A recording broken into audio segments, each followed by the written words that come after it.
Aimiene-Yobo-Mwan, Aimiene-Yobo-Mwan, so we so no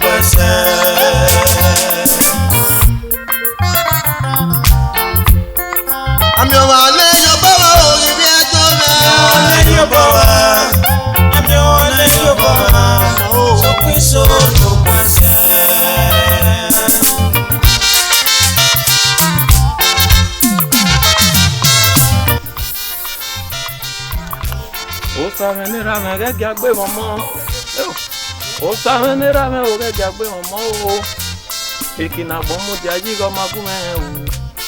Osavenera me o get agbe mama o. Egbe boy. Oko. Egbe.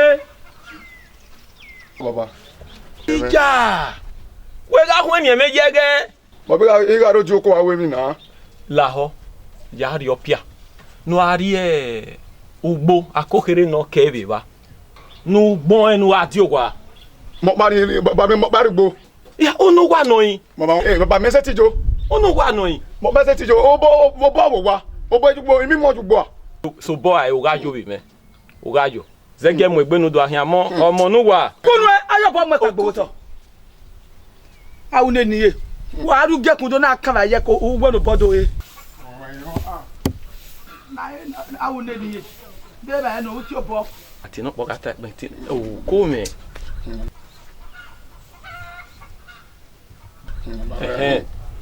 ori oli ma lo ene Lone. do ahian wa sugbo umu nyato e ka le gbe Baba. e ko omo wa mame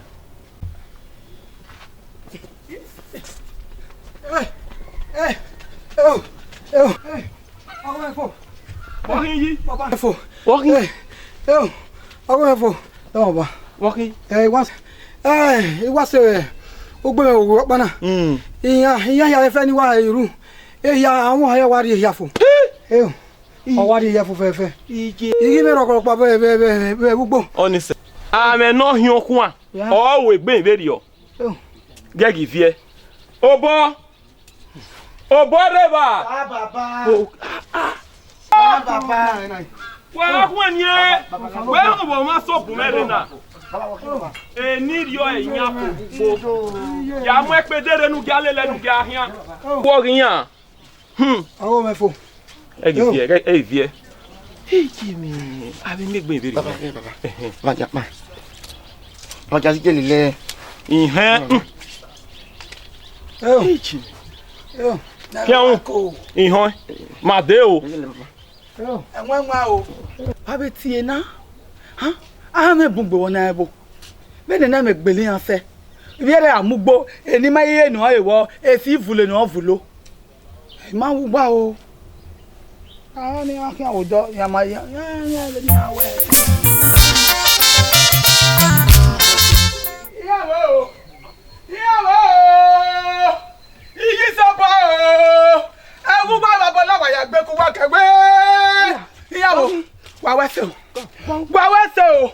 Wewe ipolo wa wo na polo fo den lapa be wa la wo wa ipake egbo ma blada ja so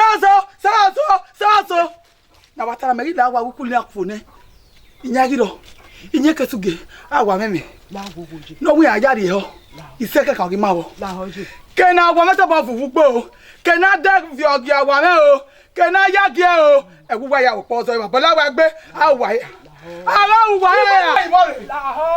Ayí sọ̀bọ̀. Àwọ̀ ẹ̀yẹ. Ayí bàbá lágbàgbé. Ọmọ bẹ̀ gí ẹ̀wọ̀ òun à. Lẹ́yìn gbẹ́nu lánàá, abẹ́rẹ́ bá gbọ́dá làá fi ẹ̀mí. Ìyá fi wà ní ọ̀bẹ tí wàá gbowó. Tí wàá gbowó. Tẹ́ lálọ́ níhi. Tẹ́ lálọ́ níhi. Mẹ́ni yí sọ bá mu wá.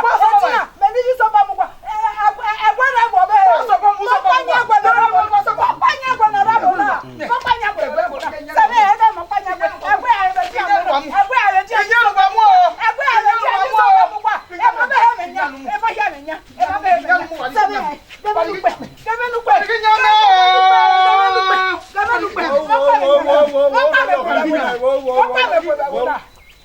Inya no, inya kporo gwana.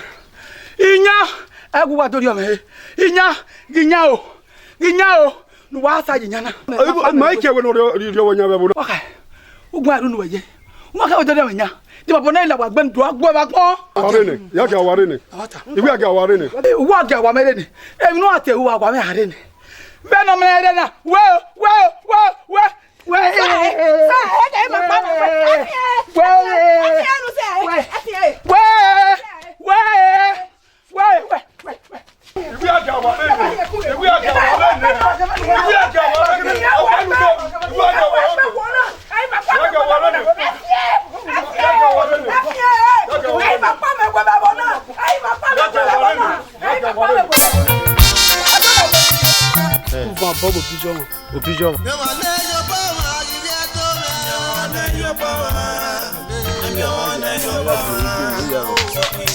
Weka soy. Arugwa. Omeru wana. Arugwa na. Ko ye. Abe kana top be. Ko. Aba wa ni. Oyesi. Awo wa ni mo. Owe ogbeni. Ogbeni manemo ere. Bembe do rura. Amani. Baba. Sawesi wo. Beti ka na wo ga ilogo. Oyiragbo. Sawesi. Sawesi wo. Sawesi.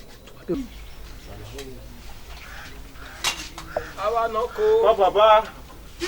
Domo onwe. E ka me. Ko baba. Ma je meti we. Ade o kian ma. O kian wa ma. O kian ma. Ni agbade. Tota. Ko baba. Ko baba. Domo Wa bokian. domo. Wa bokian. Domo. E gwa bebo. E gwa wa ma. Ma. E jese. Eno giori ma. Oje gbeji. Oh! Umiera no gwe. Wo. Oye jogwa irena. Wa to pe. Zeve ile lori ma wa gowodo. Eno gi aje gbeji venia. Ai gwale ni. Na yawe bi negbe. Oze. Nevo na isuma. Anawe na nemo. Ruda ahanwe ye. Ogbeni no kwokwa. No lao. No gwale negbe ni ma. Na ya dolo we negbe. E ma riba. Riba. E ma riba no la no mi ma. La wo. Uwesi. Emi. Neme gamau. No. Uwesi. Osi aba. Aire miewe egbe ekokion mane. Iya hia. Uwesi. Osi aba. Uwesi. Matama we. Na we ma mi o. Uwesi. Oga sopo. Osi aba. Wa bokian. Uwesi. Wa bokian. Osi aba. Egbe wo. Egbere wa. Ko baba. We na ri ebe. Erike. Mase. Wa wesi. Iheme no wa kai. Baba. Wa wesi. De ni ma do le gbe yare. Ruda. Uzoleva no de. Ahia we mi negbe. Oke sege ni mao na miewe osobo. Ake we mi negbe. Oma. Edehion e. Edehion. Owesi. Oga kwa. Owesi. Oju wa mi o. Owesi. Wa ero agwe o. Owesi. Oko. Owesi. Owa la ke me gbowo bo. E gbowo bo yo ma. O fe la mi ala. Ere ke la gugu. Ala lo la o. Se wa ka gbona la yo wa. Aso pa na ile. Ere la ti le. Ala we gbe lo ire. Ya iwa we ni. Ni ani ha to le na ya fe. I will be wa he kenje ni na abdolo wa. Oyi wan na o ga he ge. O wo pe ni. Ge na hin. Njo salobo. Ime kwero gwa yi. Ime boy. Opa ro gwa mu wiyan. Ko baba. E baba ge me imegbe na. Ya ga do adugbo baba. Aiju bo be na total. Baba me te mo gbe ni. Na. Ya ya ofiru. Ko wa ni ire ki me maro wa be na. Na ma ya ofiru. Wa ma. Baba ma wa de ibo wa. Eri ona. O ma se baba. Egbe ahin no wan ene. Na ya so ni abese dia ye ba no hetu. Kojo. Otun ebo yi. Radio ko alo ni. Nya bere agbe na wa. Ko baba. Wa ma pagbe. Baba. Joy. Baba. Bi nu ja lele ne Johani. Giaro e sagi. Baba. Ero wo da o. Ebi àwọn alo wese du fún baba. Ju gbe beje. Giawe ama wo. Baba me ma wu. Baba o. Eruwe we hin aka me eruwe ta do we amuni me we mu ni me we mu bede no bo we mai mu ni me. Ma be goto. O pia ni meri enu eri eju o wa bederio. Igegeri enu. Ona ya tama we no agbori onkoto. Ohu mu egbe. Wi o pia ni ri enu eni. Won no hin. Kegbo no ri eda. Ori ogbeleze no. Aimiera gba no ari o pia ni kan ogba. O wa wu. O ha mu no we de gbegbo e. Baba we si. Na ari o pia ni iyen bi nu ya su selele mehe. Iyen geri ugwe beje o. Si baba. Na ari o pia ni nu. O pia ni ayaze no. Oni on ma se wa ri o we ba me. Ona hu ejaje. Zegbe. Mami gba ba ni ne kokoje ni. No ro pin ja ni. Okay, ate so peze. Ate so peze. Okay. In money buy. Baba we si. In money buy. Yes baba. Guess what? Can you bought that yes eh? Baba ya bo da you si. Ya we amo se bi no mo se na me ami o ere dio e ko are ere re. Ko are ere re. Wa ma. Baba o. Ale ka me ni be derio. Vinha tu.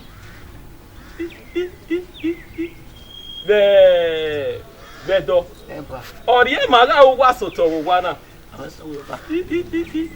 Ado mieme. Ado imi amene ni gbe ni ne enogie. Igbe mu ni ane ya na dori epon me. Wesi baba. Wesi baba. O ama. O ama. Wesi baba. Ile ba vitamina we egbe kion ma ne. Ije be hia. O yin ado pon me. Wesi baba. Ko wi. Baba kojo.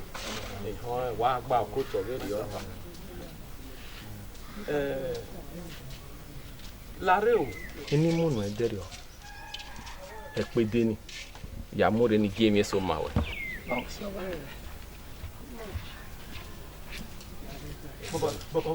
na mo bede ni. Baba mo bede ni baba wa mu. ona bawo hu e nu ana apon e na giwe se oni Baba ya baba. o ma pagbe mami onona wa mi ame no ma di gbagbe wi na ga wazana ona ya gbe mami onona ona zega ti won gbe ni mami no ro na ka me no bai eni ni e mebi no gbe se ona ga bai ne ogba ogu da yese Baba ni do kiri baba. Ma iya Do kiri.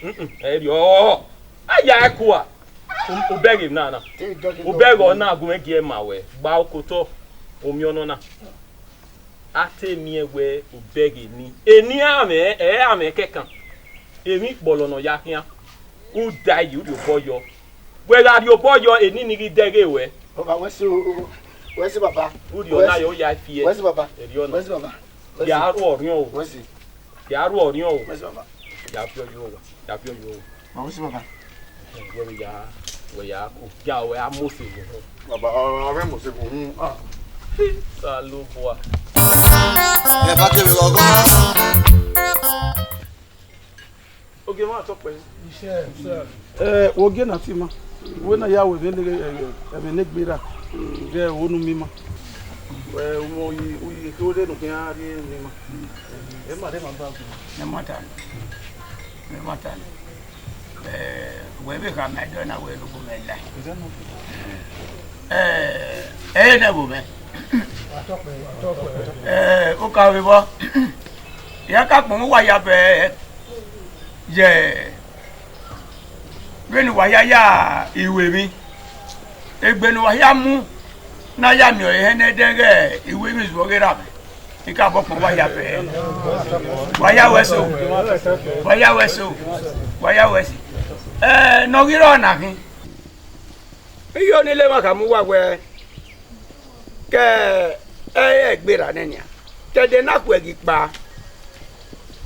Ibi eku wa ni ro wa. Akamia na gian ewe eya gi mu egbe ni yan rado ya je eze jo me egwa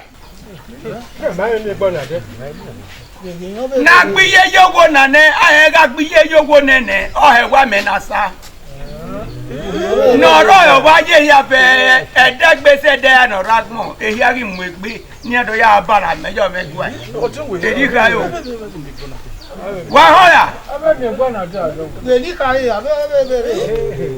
Oge ma to pe. Ko so adi mama we me gbon na.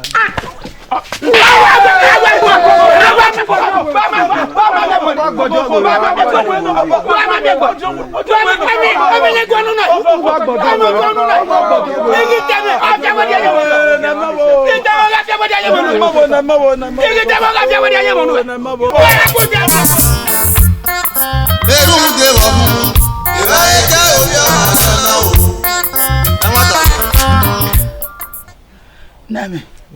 Ilege. Awe ka me ni de be dere wi ando. Ne no gyogi ana je gbeji. Yan na do yin mi ame ni gbe ni niyan. Ti e do pon we na. Na so da kin. E ba do pon we ni na igbe ne pon mari ade. Do pon me. E ko ma fi yan ne. Fi ami aba ni kin. O ba wi. Aba we ni hin. E wo bi bi e. O ba wi mama munu e. Gbe baba munu. Mo de baba o ko ga ga ku me na. Buja te me kwato agbe. Na mo mi nai. Wa sunu. Baba gan mu me enu ka mu me enu ka ku me. Baba si yo bo me. E ba me. E mo jo. E ba mu me. E ba mu me. Egbe mi ami me. Egbe. Wo gele ga ni abe. O. Ina ti egbe. Zebe bi no ya lele mejugbo. Ina wo piani no da yese. Ina be ti otun e no di onoro. Ina we ekpede no mu lele mejo hani. No da yese na ge gi emi we. Erita ese. Ugbe. Ugbe. Uragbon. We Yesu giawe. Le baba muna. Baba muna. Baba wa na wa. Baba me. Dem lo wa wa na wa egbe a. Uge ho ne. Egbe me me a. Bo se me no so ni na.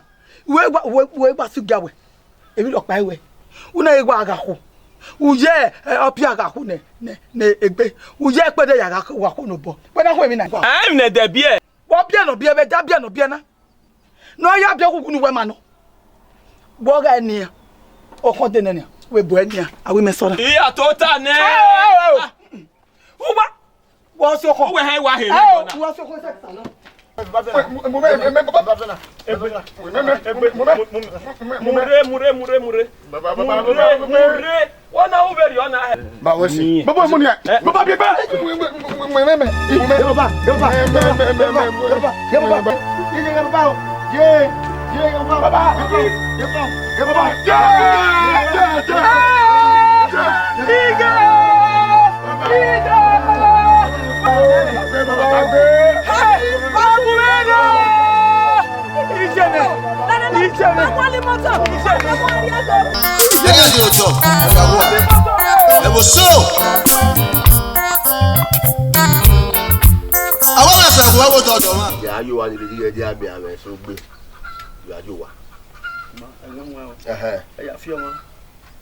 Aye egbe o. Afiyan ye ewu egun bai. Egun. Me no mo fi yan. O de wo na fi yan ba ni. Ya egun baba no. Were. E baba ma gun ne. Wo kan ba kan gun. Igbe. Wo ni ya egun hai. Igbe bi ya egun hai. Ni gba ka mo ni de gbe fi yan egun wa ni. Bi an fi de ko be ni have you hu me have you ya. Mo ya ke we no have you. Ma ya ke be ni have you. Ko are gwen ni ba yan ni ba ya file kwa. De nu egun file kwa. Egun baba no. Me we una. Ni je we awo ade baba ya pa pese oye na ni. O ma ge gbe oko mi. Ya mu jai mo gwe ma.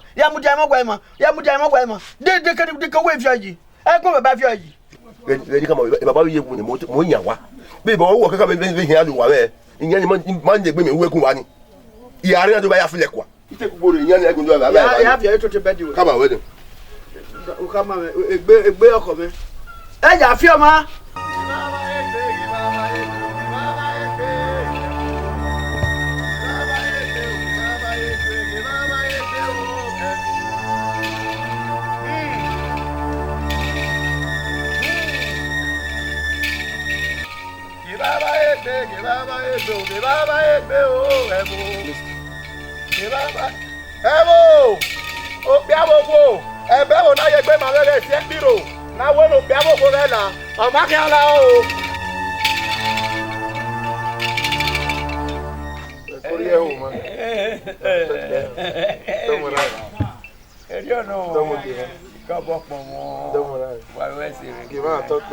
Lọ́dọ̀ agbó dọ̀lẹ̀ wo náà yìí ẹ̀tọ́ ká yí à ìdíyẹnìyẹ mẹ́ ẹ̀ kò díyẹnìyẹ mẹ́ yọ̀ yọ̀. Owó ẹ̀sọ́ gé wọn.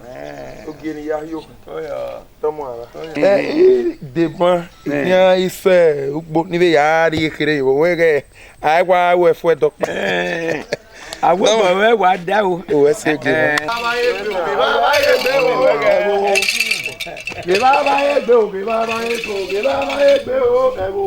Oge máa tọ́ pé. Ebe bụ narị egbe mame seri ogwe isi ekpiro na wenu bịa gbogbo gela ọ maghị ya mfe wela ba na ewe ni do du e je ma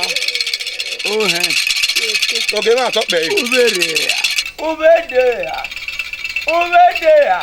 ya ye bedi ge wona he iye ke we gakian Oge ma gbe yan kian unje mu bia. oge ma dogu gwan Gbe yan kian. Oge ma gbe yan kian da piro ko. Gbe yan kwa le piro lu boy. e loge ta ma we o ma ta o ma o e loge ta ma we o aga je gbe e loge ta ma we o e loge ta ma we o e loge Ita career. wa ma la ni a Okun o he no mama o he no du ebo. egbe wo me o No ya ka ga piro kenyin na e.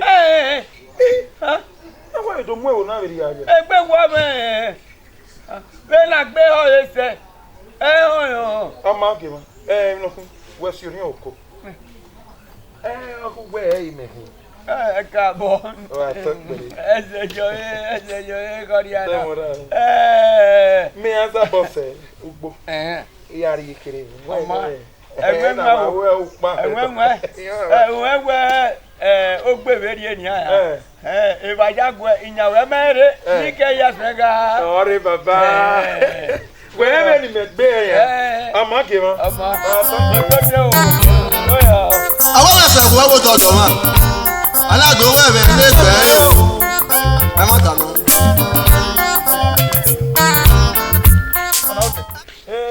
Ọdẹ wọlé ọ̀nà ẹ̀wà jẹ́sẹ̀ wa kóyọ̀ wà dóòdù wà rí ìwà kéde. enwunu gbono ya be sugbo ya no ria we kwa majo ase ge mi ma buta wi wa Wà kí ẹsẹ̀ pẹ̀ o. Lado muna. Bene buna je we o mavinyana. Bene buna iwa jina. boji amio aminoge Amigwe didita o maveyo. Enoge gbubeje ojo we o maveyo. i o iya gi wife area wa de benu gi lige wo na ma wi ma gu Daji Okay. Daji E ka we no. E ka mo ba we gupa. kama bana kama ba gane gbeji Daji wa ona ri ogon we o ri ogon egbu e o ma mu wa e fa na di me no deji. me we pa miska orunu we pa miska kwip O ka ona pa mi sikan ko o ju nu we o do bo we du nu eji O se de na ba. Abagbe. alagbe nu egbere okukwa Police. egbere okukwa e fa Eni wa so wa e fa na egbere okukwa Eni wa so na ba.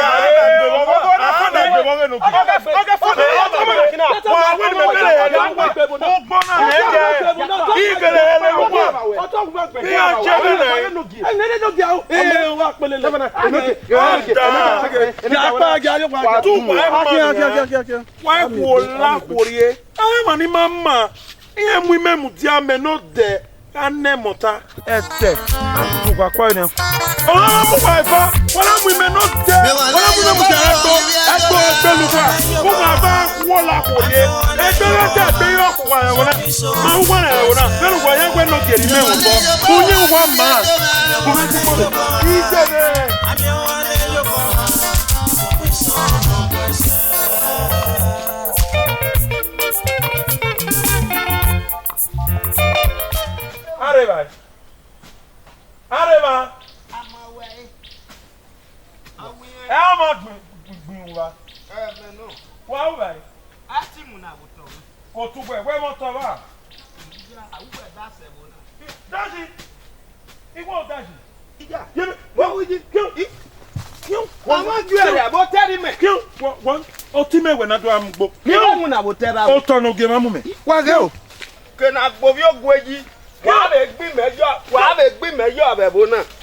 Me sugbo.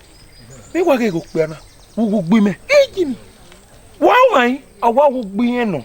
Ah? Ina be ni wage we na. O pia ni wari ye yo to. Ogwe vi aja ka. Ina wo to na. Ogema e ori yo to na me ni na mugbo. O hele le bene. Ina gele luwe be na luita kun. E na gbe zigie. Be ni ge ne ke fian hu fo. No lati e wo ni e na zo fu ina mi o pia. Emma ya sema. Ala kama ni ami mo pia. Ya fi me. Wari. Ni manero ke mano. Wari o pia me. Gele no pia no daji. Oge ma talk pe. Imerugbo oge avan na ban. Me na anwuna. Bu otonera me gusi ameba. Me iwa nwuna erio okobo na gwa yare ogwegege oto nige worie eniye rumu doni nige inwuna bo ogwa ya miemo pia ni man nasile gbese manana nuta me no rio pia me ni ya nwuna ruda oto ni era me guse ame imo towe o ma tera o gari do bruke oyo domo nga eraji abusoma no ye gbe yi o pe ano la abusoma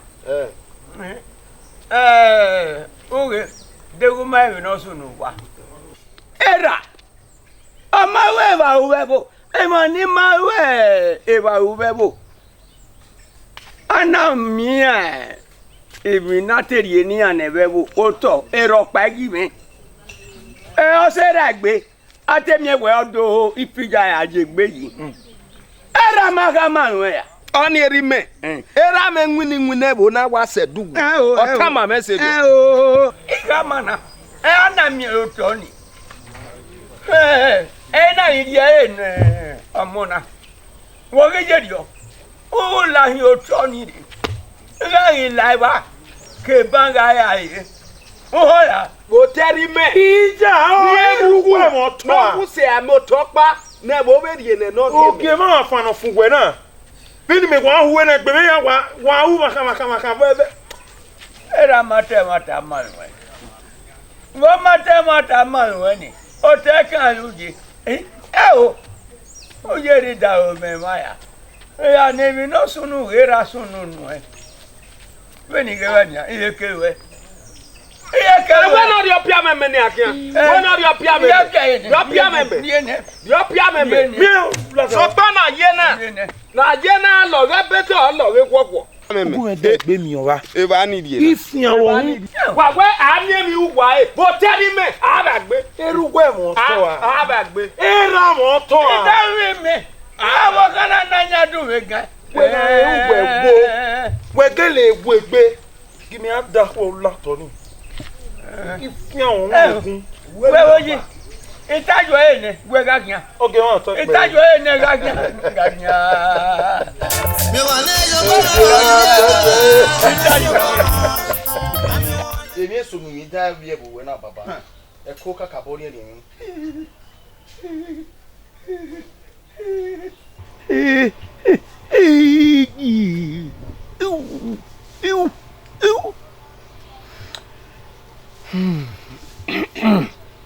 Mama. Mama kwe. Ye minuta. Ve. Ya mwe kuku. Umemwa. Ao. Mega gwa. We bia me minuta. Beni ge wana. Ajaja. Mama ta ya me. Ogobe. Wa me ma ya o. Agba no. Ogabie. Eyin kan be kan. Ogan yan wa ala pe ko na. E wo so me. No me o. Ije! Aki! Name! Aki! Okay. Okay, wow! Where are you? Where are you? Oh, my was on nothing. Eh, where? Go ahead. And I got me. Oh, me.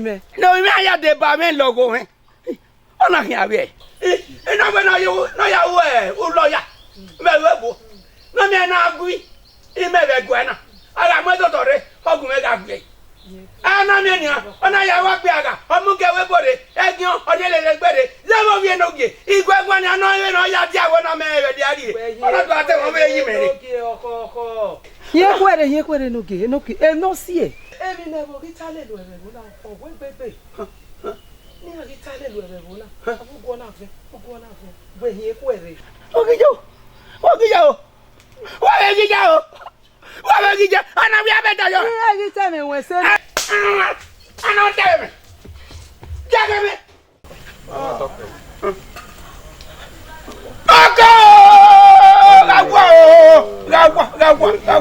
Gagwa. I wanna.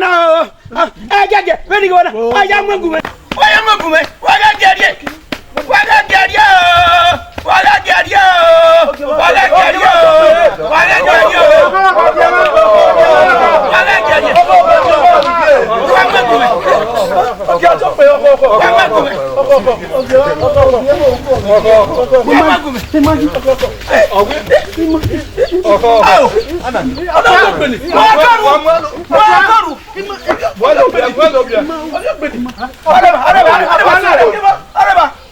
Is how and where you know? Is how I will know? At them back. Oko. Sabe wa maka e bana e kwase be. Wo be. Negi wa e bo sunu. Wa e bo sunu ne wa ke ga boyin. Ere naje. Uri negi ja ene. Oni reba. Ana do makuku ba. Ariana no mama na. E ba ma na. Obi me kubi. Omu e ya ga gugu. Agwabo. Oge ma tok pe. Obi ogbeni na hin. E ogbeni na ja we me ne gbera. Ogbeni no. Ma se kele bi omo jan. Ani ọmọ ko ma bi e awo to wa o. Enoge ya ba mi ma. Obi enoge ro. Na wo ma wo.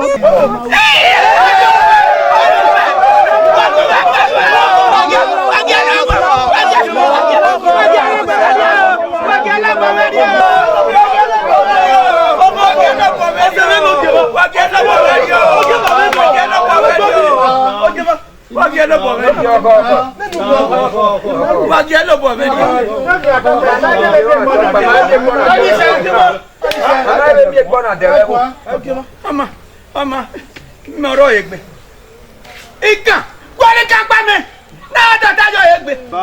Ajeje. Alawowo. Ya tatajo egbe. Tatajo egbe me o. Awe sogodo.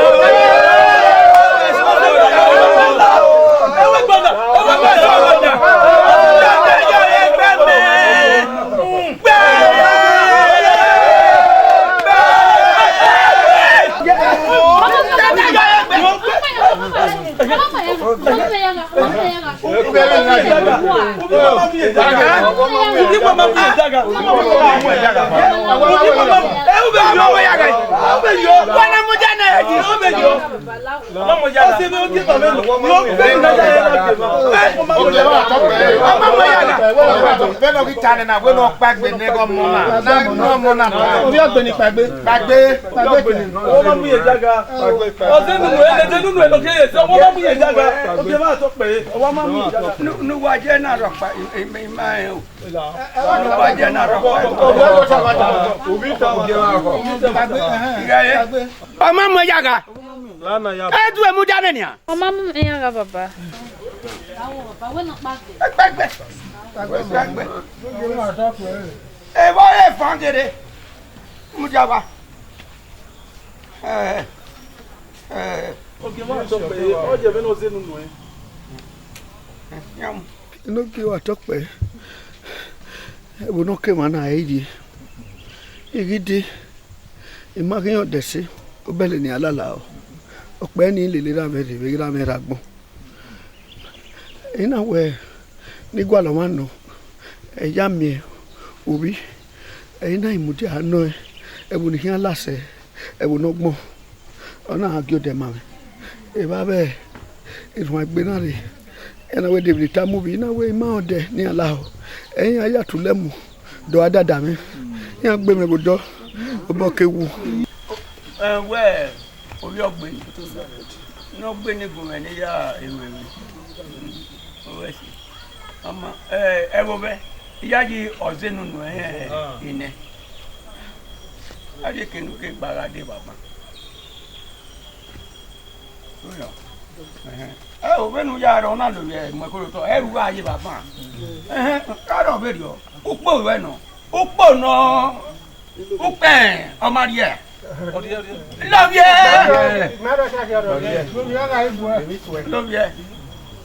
Ewo won ja nu aye na. O ga mu wa na mata. Obi ogi. Amu na ta. O ga mi obi ogi e do we. O wa dupliki ne u ya li yo we pe. Yaga e. Ikani ya to sajo le gbe. Wa awo gana. Daniel mi bala kwa. Yes, don't say yes.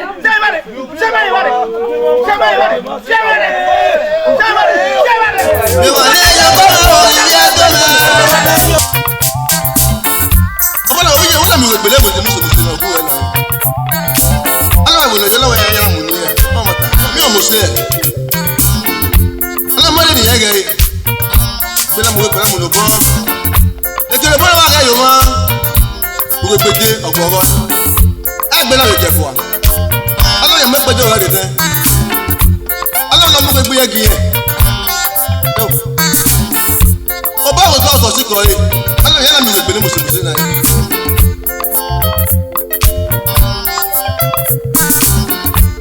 Ọlọ́run fi yé èèyàn mi rẹ̀ gbẹ̀ náà. Ọlọ́run kẹ̀dẹ̀ náà yá. Ọlọ́run yá dára fi òwe. Ọlọ́run kúmú ya fẹ́. Ọlọ́run lọ́ra kí yẹn. Ọ̀làṣẹ́ ẹ̀dùn rẹ̀ ló sọ mọ̀. Ẹnu mi wò bọ́ ọ̀gbìn ọ̀gbìn èpè. Òbọ̀ àgbẹ̀ kó bá yàrá kó. Òbọ̀ àkàrà tẹ̀lọ́ kù yìí. Òbọ̀ kò tẹ̀lọ́ lè gbé. Ọmọ ọmọ ẹgbẹ́ o. Òbọ̀ ọ̀gbìn lónìí.